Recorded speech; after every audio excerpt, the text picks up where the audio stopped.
좋으신 우리 주님의 은혜가 오늘 이 시간 우리 모든 교우들과 함께 하시기를 바랍니다. 오늘 우리가 함께 나누실 하나님 말씀은 요엘 2장입니다. 애굽의 바로 왕은 모세를 통한 하나님의 말씀, 즉 이스라엘의 출애굽을 거부했고, 그때마다 하나님께서는 재앙을 통해 하나님이 어떤 분이시다라고 하는 것을 보여주셨지만, 그러나 바로는 자국의 이익을 위해서 하나님의 말씀을 무시했습니다.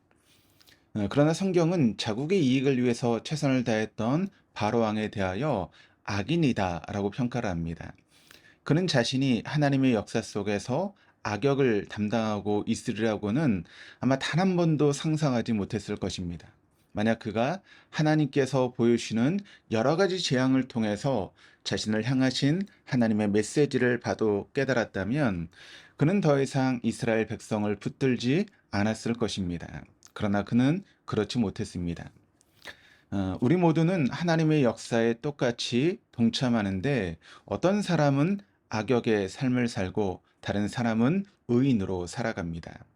악역을 담당한 사람은 나름대로 자신의 생각이 올바르다라고 생각했음에도 불구하고 왜 악역을 담당하는 것일까요?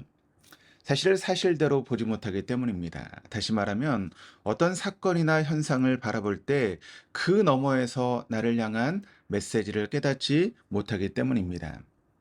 뉴스를 보면 서울에서 벌어지는 사건은 물론 전 세계에서 벌어지는 사건들이 가득합니다. 그런데 그것이 단순히 어떤 지구 저편에서 일어나는 사건이라고 생각하지 않고 그 사건을 통한 하나님의 메시지가 무엇인가를 생각해 볼 때 나에게 얼마나 많은 시사점이 있는지를 우리가 알 수 있게 됩니다.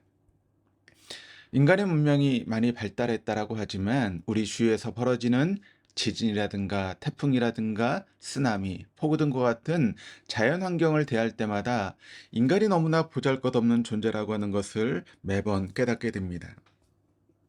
유엘 선지자는 자연적인 재해 속에서 하나님의 심판의 메시지를 읽었습니다.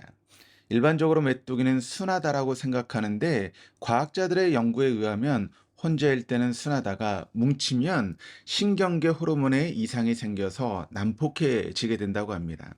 얼마나 많은 메뚜기가 몰려왔는지를 대낮임에도 짙은 구름이 덮여 새벽같이 어두웠고 그들이 이동하면서 내는 날개짓 소리와 식물을 먹어치우는 소리가 마치 병거 소리와도 같고 불꽃이 건물을 태우는 소리와도 같았다라고 합니다. 막으려고 안간힘을 써보지만 에덴과 같이 울창했던 동산이 메뚜기 떼가 한번 훑고 지나가자 마치 불이 나면 아무것도 남지 않듯이 풀 한 폭이 없는 황폐한 땅으로 변해버렸습니다. 요엘은 이스라엘 백성들에게 여호와의 날, 즉 심판의 날의 모습이 이와 같다라고 경고하고 있습니다.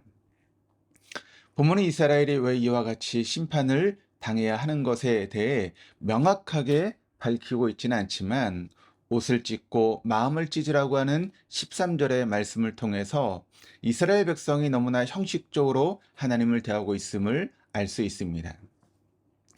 겉으로 우리가 아무리 금식을 하고 울며 애통하면서 옷을 찢는다 할지라도 속으로는 그렇지 못한 삶을 살았다는 것입니다. 하나님은 사람의 중심을 보시는 분이십니다. 겉으로 드러난 어떤 모습을 보고 사람을 평가하시는 분이 아니라 언제나 하나님은 우리의 중심을 보시는 분이십니다. 예수님께서 기도하러 성전에 올라간 세리가 아주 자랑스럽게 기도하고 있는 바리새인들과 달리 차마 성전에 들어가지도 못하고 멀리 서서 하늘을 향해 쳐다보지도 못하고 가슴을 치며 하나님이여 불쌍히 여겨 주옵소서. 하나님의 나를 불쌍히 여겨 주옵소서. 나는 죄인이로소이다라고 고백하는 그와 같은 모습을 보고 그를 의롭다 하셨습니다. 형식적인 종교 행위만을 하고 있는 이들에게 닥칠 것은 이제 메뚜기 재앙과 같은 무시무시한 심판의 날입니다. 그러나 하나님께서는 이스라엘 백성을 심판하기보다는 이들을 용서해 주시기를 더 원하십니다. 왜냐하면 하나님은 은혜로우시며 자비로우시며 노하기를 더디하시며 인애가 크시사 뜻을 돌이켜 재앙을 내리지 아니하시는 것을 더 원하시는 분이기 때문입니다.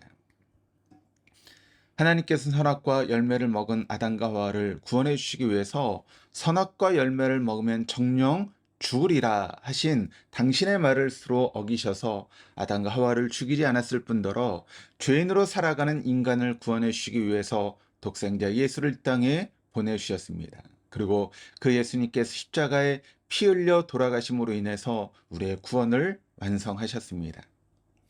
하나님이 형식적인 신앙생활하고 있는 이스라엘에게 바라는 것은 단 한 가지입니다. 오늘 12절의 말씀처럼 하나님께로 돌아오라는 것입니다. 하나님께서는 온 이스라엘 백성들에게 회개할 것을 촉구하셨습니다. 이제 과거의 형식적인 종교생활의 삶을 버리고 진정으로 하나님 앞에 금식하면서 울며 애통하면서 마음을 다할 때 하나님은 마음을 돌이키실 뿐만 아니라 더 큰 복을 약속해 주셨습니다. 욥은 처음에 재물과 자식들을 다 잃었지만 나중에 자신의 잘못을 깨닫게 되자 하나님께서는 욥에게 더 많은 재물과 자식들을 허락하셨습니다. 이제 하나님께서 이스라엘의 하나님 여호와가 되셨습니다. 유엘은 여호와는 하나님이시다라고 하는 그런 뜻입니다. 유엘에게 여호와는 유엘 자신의 하나님이십니다. 이스라엘에게 여호와는 이스라엘의 하나님이십니다. 그런데 여호와께서 요엘의 하나님, 이스라엘의 하나님이 되기 위해서는 반드시 당사자들이 진정으로 회개해야 된다라고 하는 조건이 있습니다. 하나님과 나와의 관계는 바로 진정한 회개에서부터 시작되고 발전하는 것입니다. 자신의 잘못을 뉘우치고 진정으로 하나님 앞에서 회개하고 나아갈 때 하나님이 나의 하나님, 우리의 하나님이 되시고 바로 이 순간 하나님의 영은 나의 속에, 우리 속에 가득할 것입니다. 성령님이 나와 함께 동행하시기 때문에 젊은이들은 현재만을 바라보지 않고 하나님께서 약속하신 그 미래를 생각하며 정진할 것이고, 미래에 대한 소망이 없던 노일들도 영원한 하나님의 나라를 소망을 품게 될 것입니다. 그런데 오늘 말씀 중에서 강가에서는 안 되는 말씀은 바로 누구든지 여호와의 이름을 부르는 자는 구원을 얻으리라라고 하는 말씀입니다. 누구든지 하나님께서는 나만을, 우리만을 부르지 않으셨습니다. 하나님께서 모든 사람을 다 부르셨고 하나님 앞에서 회개하는 모든 사람의 하나님이 되어주셨습니다.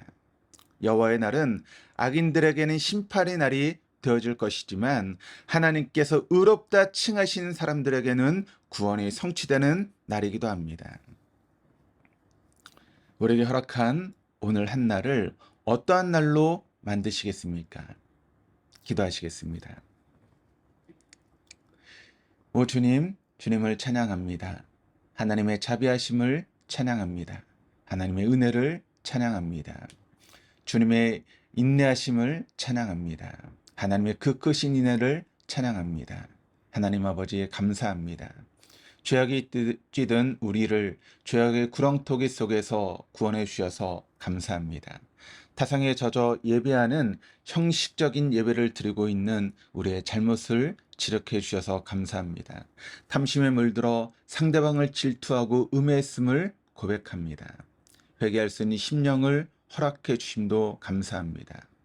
하나님, 탕자의 심정으로 주님께 나아가오니 우리를 꼭 품어 주옵소서. 하나님, 하나님께서 나의 하나님이시요 우리 동덕교회 하나님이실 뿐만 아니라 모든 믿는 자들의 하나님이십니다.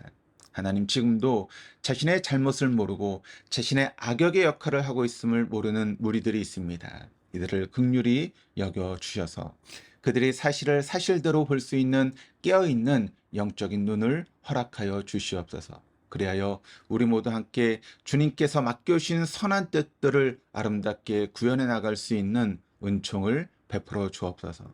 감사드리며 예수 그리스도 이름으로 기도드립니다. 아멘.